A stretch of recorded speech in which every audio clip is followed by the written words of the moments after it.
Before we go any further, there are going to be spoilers for season 1 of Mr. Mayor. So if you haven't seen Mr. Mayor,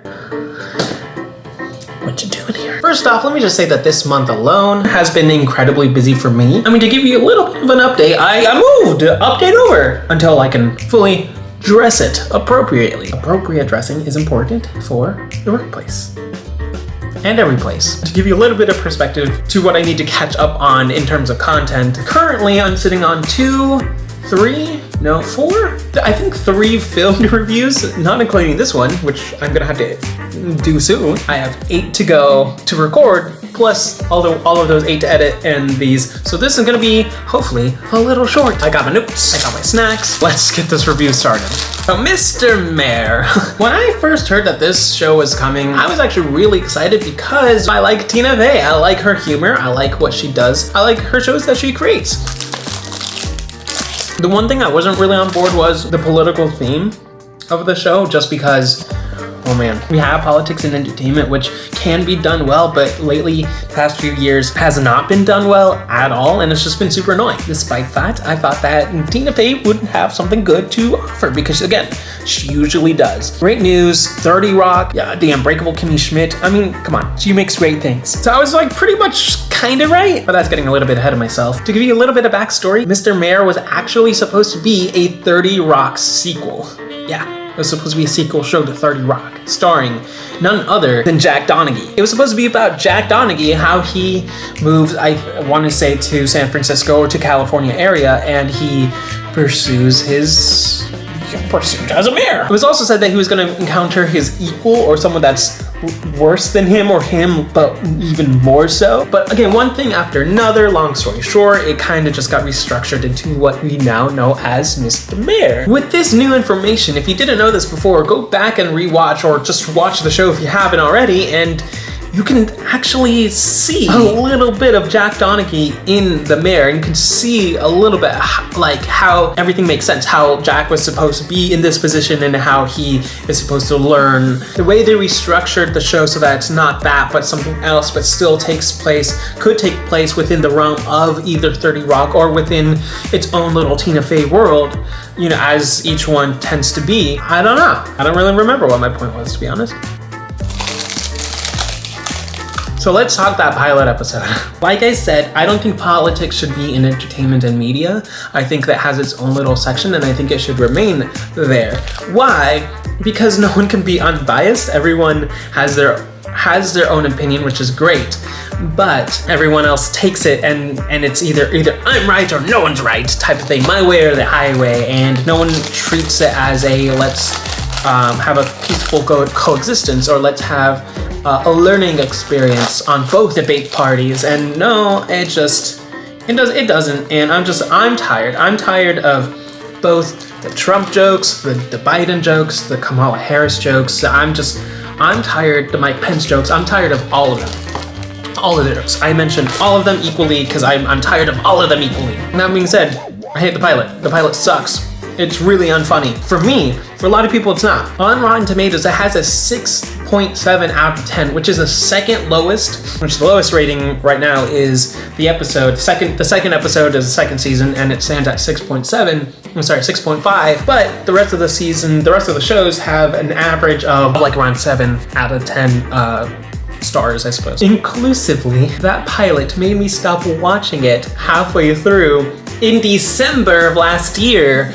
And I was like, no, I'm not watching it again. I'm not watching it again. I couldn't do it. I turned it off and I moved on to Kim's Convenience and The Real O'Neills, and I had a great time. I had a great Christmas and a New Year.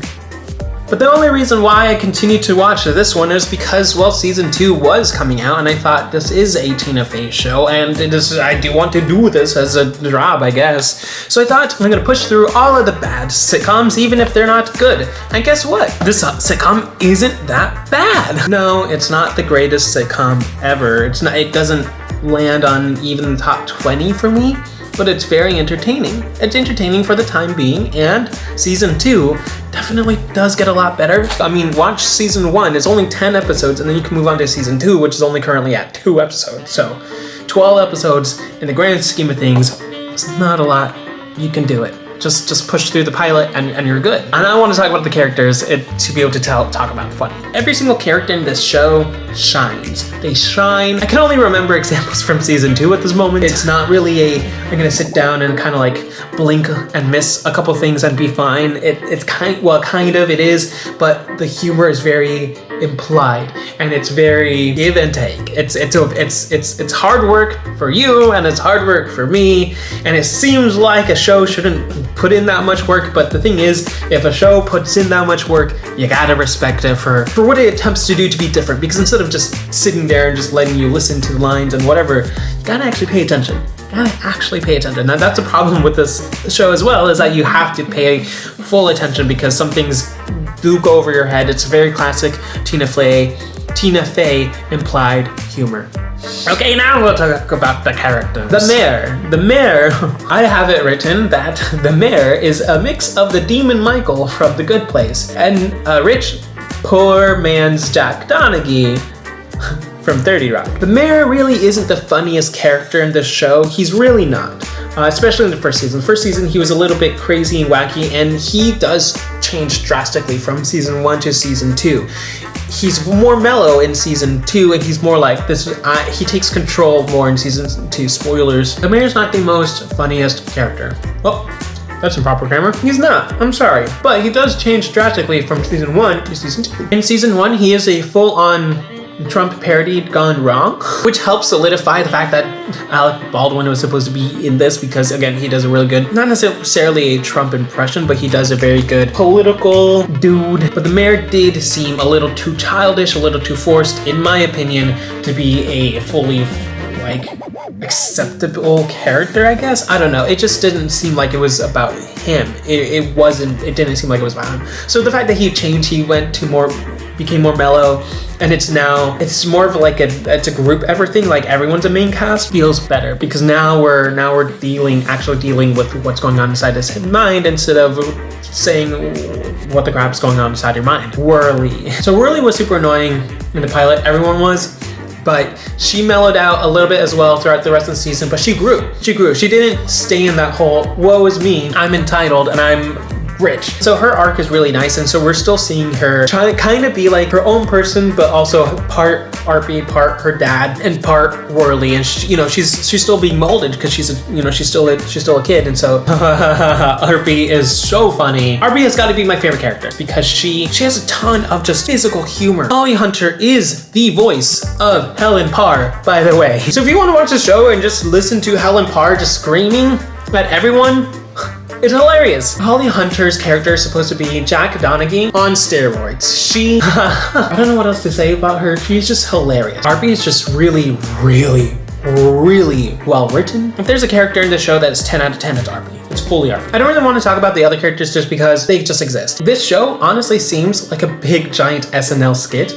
It's not bad, but that's what it is. A lot of these actors kind of seem like they're playing themselves in a parody, and it's not bad. It's fun. It's great. But again, I don't know how long this show might last because it is just one giant SNL skit. Basically, people could get tired of it pretty easily, and currently it is sitting at a